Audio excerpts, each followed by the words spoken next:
Love it or hate it, it's hard to deny the lasting impact the Metal Gear Solid series has had on the gaming industry. Its roots trace back to the NES, but for me, it all began when a polygonal solid snake emerged from the water at the docks of Shadow Moses in 1998.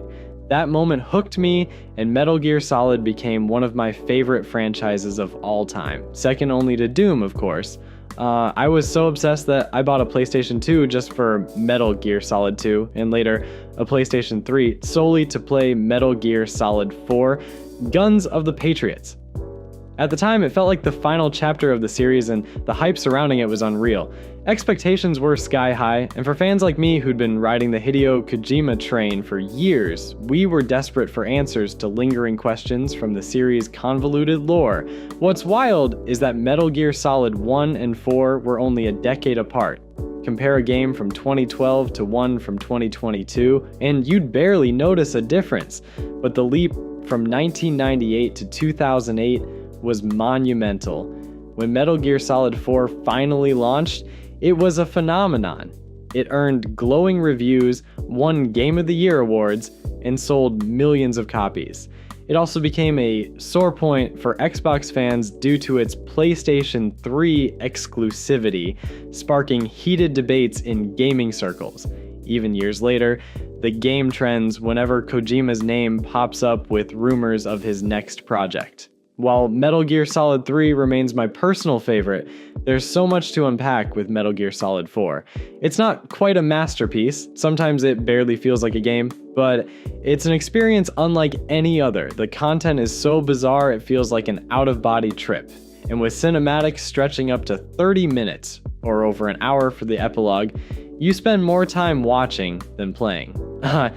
YouTube compilations of the game's cutscenes clock in at 9 to 10 hours. While the entire game takes about 15 hours to beat, that means roughly 75% of your time is spent watching, a trend that aligns with Sony's cinematic focus at the time, seen in games like Uncharted. Kojima, however, took it to an extreme. What's your favorite Metal Gear Solid game and why? Drop your thoughts in the comments, and let's debate which entry reigns supreme. The game opens with one of the most striking main menus in gaming history, featuring a solitary figure, Solid Snake, now Old Snake, against a stark backdrop. If you followed the pre-release hype, you'd recognize him instantly. Starting a new game throws you into a meta sequence where you flip through TV channels showing absurd game shows and war-themed commercials reflecting a world desensitized to violence. You'll spot David Hayter, Snake's voice actor, being interviewed by Lee Meriwether, Big Mama's voice actress and a former Catwoman, adding a layer of self-awareness.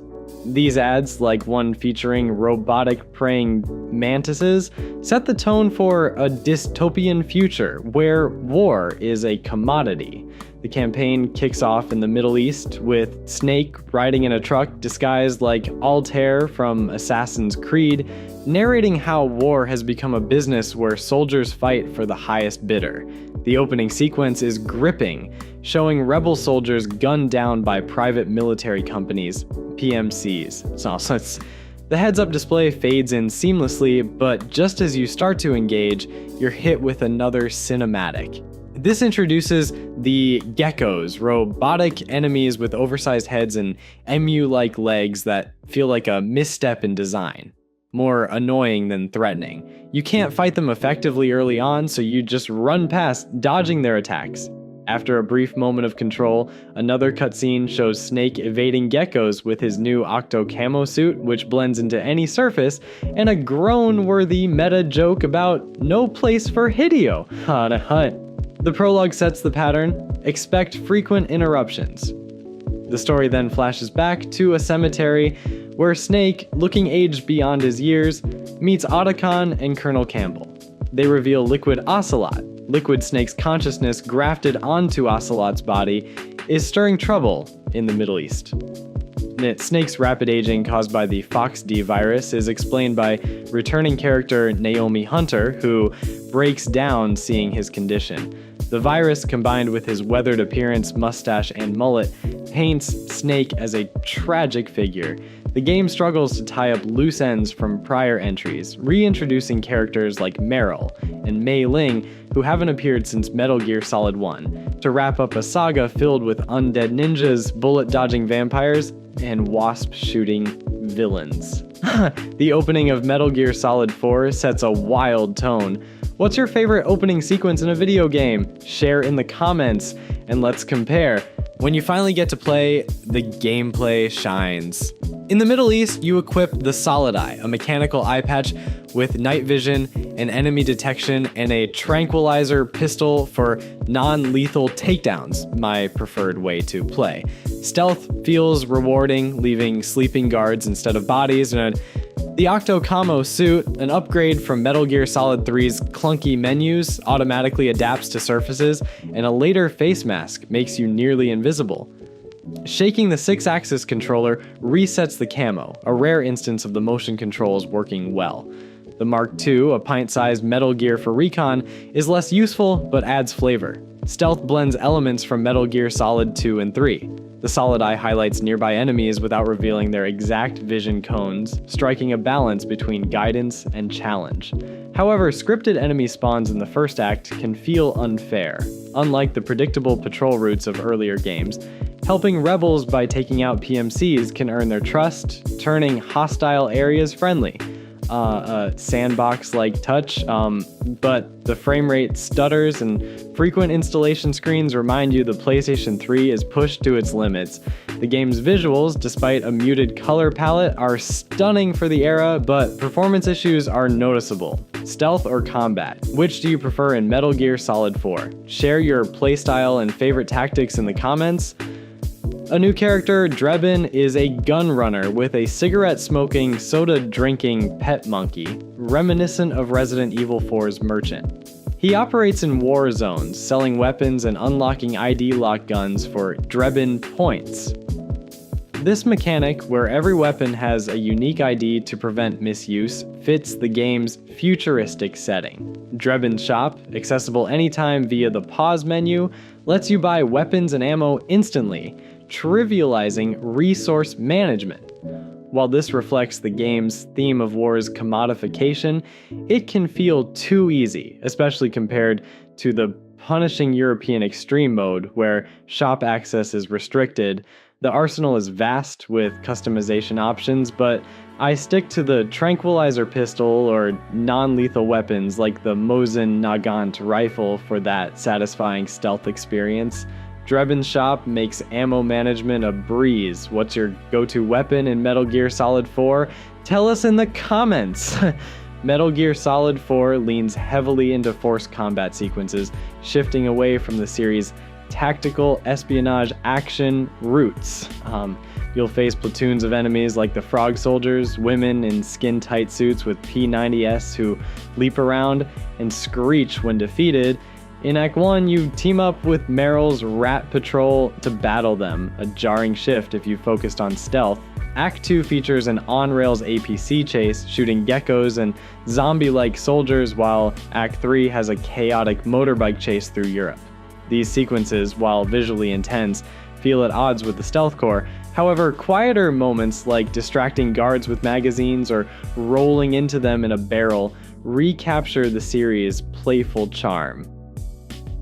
The Beauty and the Beast unit, 4 women in elaborate combat suits, are the game's new bosses but feel like weak rehashes of past foes. Laughing Octopus uses Octo Camo-like tech, Raging Raven echoes the Fury, Crying Wolf mimics Sniper Wolf, and Screaming Mantis is a clear nod to Psycho Mantis. Unlike the memorable, creative boss fights of earlier games like outsmarting the end in Metal Gear Solid 3, these battles are straightforward shoot fests. Post-fight, each boss sheds their suit, revealing trauma-driven backstories through interpretive dance-like sequences that aim for emotional depth but feel awkward, bordering on exploitative.